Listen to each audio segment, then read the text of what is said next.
Segmento de entrevistas. Hoy tengo dos invitados del sector para seguir conversando sobre la realidad mundial, el llamado que ha venido realizando la FAO, las Naciones Unidas, sobre generar producción de alimentos, garantizar pues la alimentación de la población venezolana. ¿Qué se está haciendo desde el sector del agro? ¿Cuáles son los planes que se han venido tomando? Pues para ello tenemos en nuestros estudios, los presentamos de inmediato a Nicolás Espinosa, él es presidente y miembro de la Plataforma Agroalimentaria Nacional, y tenemos al señor Tony Delía, que además es vicepresidente nacional de Confagán. Ambos se encuentran hoy en Argumentos para darnos su visión, cómo se encuentra actualmente el panorama en los sectores que vienen representando los gremios de Confagán y también de la Plataforma Agroalimentaria, en medio del contexto mundial, ¿no? Pues grandes preocupaciones hay después del conflicto entre Rusia y Ucrania, que son además de los mayores productores de cereales en el mundo, pues muchos países en Europa y también en nuestro continente, con grandes preocupaciones cuando las Naciones Unidas dice que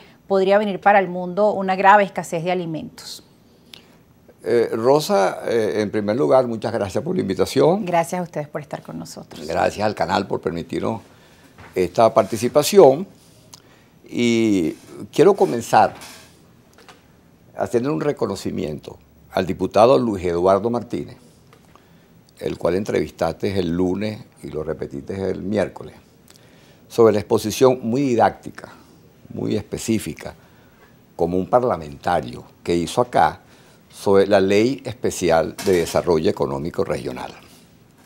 Una ley que tiene mucha importancia y mucha significación.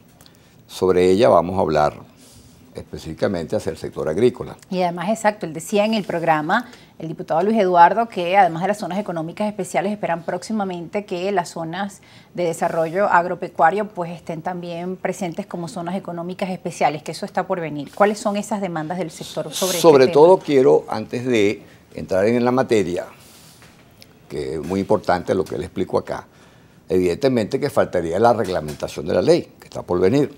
Toda ley tiene su reglamentación. Pero en contraste a eso, tenemos que resaltar de que existe un decreto que está vigente, el decreto de emergencia económica. Un decreto que fue emitido por el Ejecutivo Nacional el 16 de enero del 2016.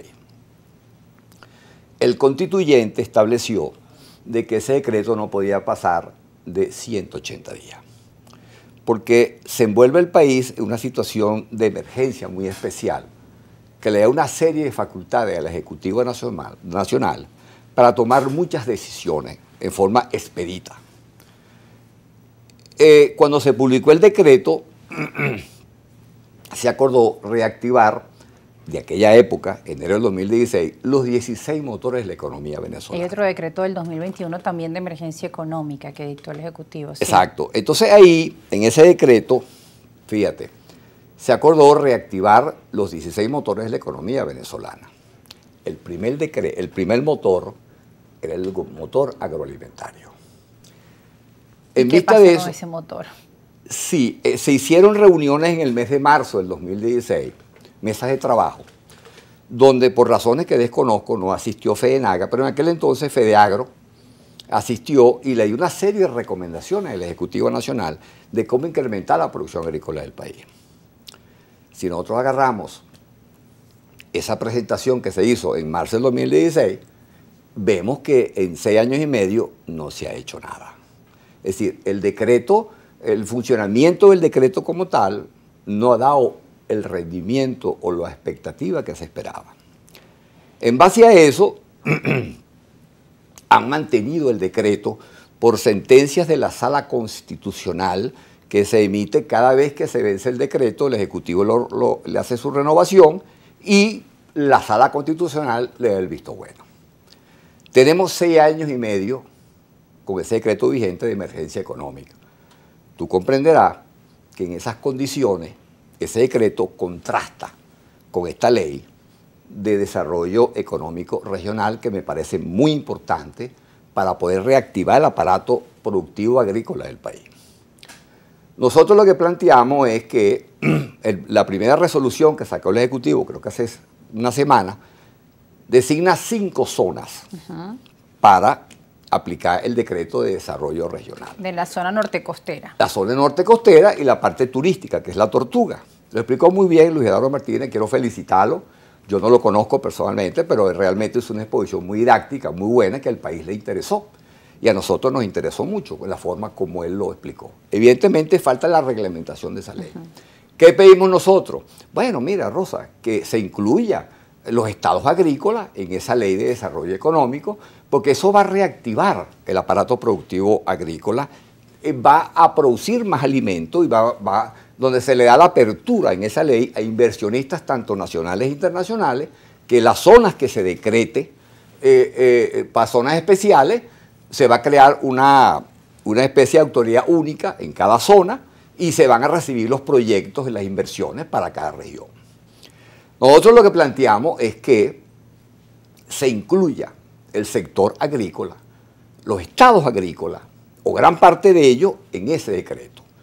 En el caso particular de Guárico, Guárico tiene 66.400 kilómetros cuadrados.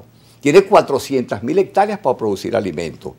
Es un estado que no hay inundaciones y está muy cerca de los grandes centros de consumo, centro costero, que son Valencia, Maracay, Caracas, los valles mirandinos y Guarenas, Guatire, que está el 60% de la población. Guárico está en el centro y tiene una ubicación muy perfecta. Incluirlos ahí en vista de que no tenemos financiamiento. Como todos sabemos, el sector bancario, el sector financiero, que es el que hace la intermediación financiera, por el encaje legal que tiene la banca, no puede dar financiamiento. Hace 3 años ese encaje legal estaba en 100%. Hace año y medio bajó 85%. Y apenas hace 4 meses bajó a 73%. Tú te imaginas que con un encaje legal así, el Banco Central le quita todos los recursos a la banca. Antes de entrar en esas demandas sobre el tema de los créditos para este sector, quisiera también, antes de irnos a la pausa, saludar pues al vicepresidente de Confagán, Tony Delía, y que también nos dé su posición sobre lo que usted comentaba de la ley de zonas económicas especiales y la incorporación de estos sectores, ¿no? De zonas donde se desarrolla el sector de agropecuario. Debo iniciar agradeciendo a tu programa la invitación tan cordial y la buena atención que se nos ha prestado como siempre en este canal. Es un programa muy oído, muy escuchado, muy visto, porque Gracias. los temas son de mucha importancia. Indudablemente que lo que está planteado en la ley de zonas especiales requiere un análisis como el que hizo el doctor Eduardo Martínez, y lo ha acentuado la explicación que ha hecho Nicolás Espinosa. Es indudable que es una buena noticia para el sector agropecuario. ¿Por qué? Porque se abren compuertas que antes estaban cerradas, no había soluciones para esas soluciones, y creo que con el proceso de reglamentación, que es potestad de la Presidencia de la República, podrá hacerse los caminos más fáciles de andar y de caminar para llegar hasta allá. Me llamó esta mañana un amigo que sabía que venía al programa y me dijo: esa ley no debía llamarse ley de zonas especiales, ni haberse hecho sujeto de 5 estados. ¿Por qué? ¿Cómo debería llamarse el juicio? Debería llamarse Venezuela, porque Venezuela toda es una zona especial. No hay un rincón de Venezuela que no sea aprovechable en turismo, pesca, forestal, cría de ganado, producción de leche y sus derivados.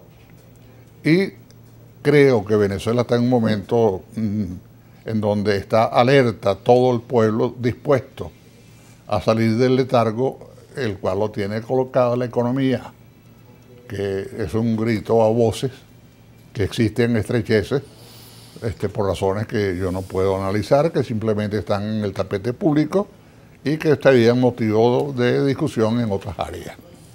De tal manera que el Confagán se siente complacido con la aprobación de esta ley, aspira a que algunos de nuestros directivos sean llamados a participar en la implementación de esta ley.